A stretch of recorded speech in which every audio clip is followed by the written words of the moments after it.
Il était l'homme le plus traqué de la planète depuis 10 ans.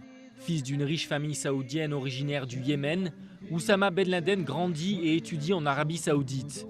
Décrit comme très pieux par ses amis, il se trouve rapidement une cause avec l'invasion de l'Afghanistan par l'Union soviétique en 1979. Il est d'abord financier, puis recruteur et devient rapidement combattant. C'est lors de la première guerre contre les soviétiques qu'il organise une base de données de recrues. Elle porte un nom, Al-Qaïda. Après la déroute russe, il rentre en Arabie Saoudite. Mais ses succès de djihadiste vont rapidement faire craindre aux autorités saoudiennes une révolte sur leur sol. En 1994, Riyad lui retire la nationalité saoudienne et Ben Laden trouve refuge pendant 2 ans au Soudan avec la bénédiction de Khartoum. C'est en 1996 qu'il refait surface en Afghanistan et lance des appels anti-américains de plus en plus radicaux. Il met en place des camps d'entraînement qui attirent des combattants du monde entier.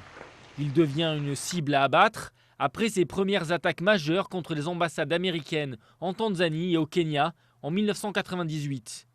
Mais ce sont les attentats du 11 septembre 2001 qui le propulsent au rang d'ennemi numéro 1 des États-Unis.